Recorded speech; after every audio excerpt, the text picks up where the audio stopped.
जय हिंद, नमस्कार। मैं भावना शर्मा, सचिव हमारा देश महाजवान ट्रस्ट से। आज मैं इस पवित्र स्थान से एक वीडियो बना रही हूँ सीएपीएफ सैनिकों के लिए, सीएपीएफ परिवार के लिए। और ये वीडियो बहुत ज़रूरी है।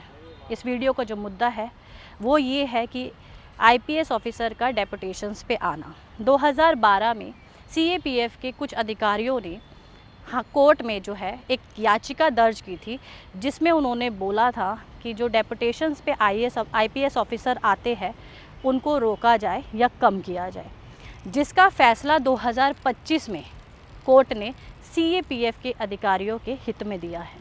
आज हम इसी मुद्दे पे बात करेंगे। सीएपीएफ के बारे में हम सब जानते हैं कि सीएपीएफ में कई सुरक्षा बल आते हैं।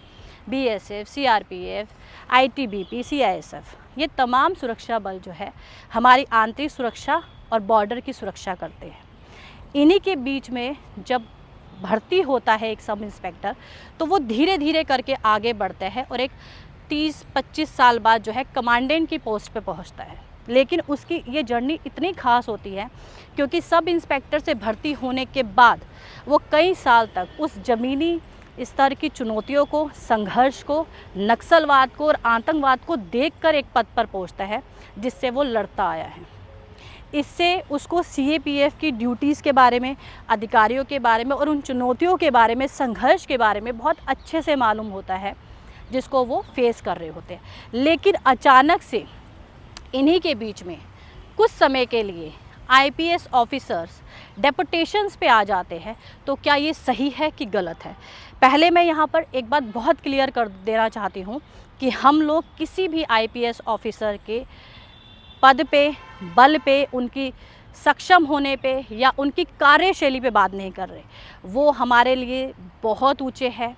उनकी एक अपना जोन होता है, उन्हें सिखाया जाता है, जैसे कि आईपीएस है, इंडियन पुलिस सर्विस, कि आपको स्थानीय मेल जोल और शांति कैसे बनाए रखनी है। उनकी ट्रेनिंग बहुत डिफरेंट होती है, लेकिन बहुत ऊंचा पद है। और वही अगर यहाँ पर, जहाँ पर सीएपीएफ का परिवार है, जो हमारी बॉर्डर से लेके आंतरिक सुरक्षा में खड़े हैं, इनके बीच में कुछ समय के लिए आते हैं, तो क्या ये सही है? क्या वो उनके साथ मेल जोल या उनके साथ उस तरीके का काम कर पाएंगे? हमें इसी पे ही बात करनी है कि एक जब सैनिक सब इंस्पेक्टर से भर्ती होकर कमांडेंट तक पहुंचता है तो उसको बहुत सारी चीज़ों का पता होता है, लेकिन सडन एक आईपीएस ऑफिसर डीआईजी बन के वो उनके साथ उतना मेल जोल बढ़ा पाएंगे या उनकी चीज़ों को, उनके संघर्ष को समझ पाएंगे? नहीं होता है ये सब। इसलिए ये केस, ये याचिका डाली गई थी कि आईपीएस ऑफिसर की डेपुटेशंस पे रोक लगाई जाए, क्योंकि आईपीएस ऑफिसर्स की ट्रेनिंग बहुत डिफरेंट होती है, सीएपीएफ की ट्रेनिंग बहुत डिफरेंट होती है। इनको हर संघर्ष, हर चुनौती से, हर आपदा से लड़ना सिखाया जाता है, जबकि आईपीएस ऑफिसर्स को स्थानीय शांति बनाए रखने के लिए, छोटी मतभेदों के लिए या फिर छोटी छोटी लड़ाइयों के लिए बनाया जाता है। दोनों को अगर हम मिला देंगे तो उससे नुकसान सिर्फ हमारी सुरक्षा का हो रहा है, क्योंकि IPS officer law and order में बिलीव करते हैं। वो एक पॉलिसी बनाते हैं और सीएपीएफ के अधिकारियों को दे देते हैं। उन्हें पता ही नहीं होता कि बॉर्डर पे क्या हो रहा है, या नक्सलवाद में क्या चल रहा है, या आतंकवाद में क्या चल रहा है, जिससे कि जब ऑपरेशंस होते हैं तो कैजुअलिटीज़ की संभावनाएँ बढ़ जाती है और ऑपरेशन उतना सक्सेसफुल नहीं हो पाते हैं। हम ये वीडियो सिर्फ इसलिए बना रहे हैं कि हम भी भारत सरकार से ये बोले कि सीएपीएफ से हमारी सुरक्षा जुड़ी हुई है और डेपुटेशंस पे जो आईपीएस ऑफिसर्स आते हैं उनको थोड़ा कम किया जाए, ताकि सीएपीएफ के जो इंटरनली अधिकारी है वो धीरे धीरे जब एक पद पे पहुंचते हैं तो वहाँ पर उस पद पर बैठ के वो काफ़ी चीज़ों को झेल कर मंझ के जाते हैं। मैं आपको एक बात और क्लियर कर दूँ कि सीएपीएफ में कमांडेंट के बाद अधिकारियों का कोई रैंक नहीं होता। बहुत कम ऐसा चांस होता है कि कोई अधिकारी डीआईजी बनते हैं, नहीं तो डीआईजी से लेकर जितने भी उच्च पद है वहाँ पर आईपीएस ऑफिसर्स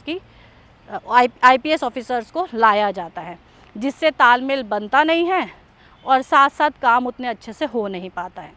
आज हम यहाँ से भारत सरकार को ये अपील करते हैं कि जिस याचिका पे सर्वोच्च न्यायालय ने सीएपीएफ को जीत दी है, CAPF के अधिकार में, हित में जो फैसला दिया है उसको आप भी मानिए, क्योंकि ये हमारी सुरक्षा की बात है, हम सब के बॉर्डर्स की, सबकी सुरक्षा की बात है, उन संघर्षों की बात है जो ये सैनिक करते आए हैं। इनका एक्सपीरियंस बहुत ज़्यादा है। कुछ समय के लिए कोई आएगा तो इनके एक्सपीरियंस को कहीं ना कहीं वो तोड़ेगा, बनाएगा नहीं। इसलिए ये अपील है कि आप कोर्ट के फैसले के साथ रहिए और इसको जल्दी से जल्दी लागू कीजिए। साथ साथ जो लोग हमारी वीडियो सुन रहे हैं, देखते हैं, उनसे हम यही बोलना चाहेंगे कि अभी हमने आपको सिर्फ एक मुद्दे के बारे में बताया है, लेकिन इस मुद्दे के आगे प्लस पॉइंट और माइनस पॉइंट्स क्या है, इसके बारे में भी हम आपके साथ जुड़े रहेंगे, नए नए अपडेट देंगे। आप हमारे साथ बने रहिए। जय हिंद, जय भारत।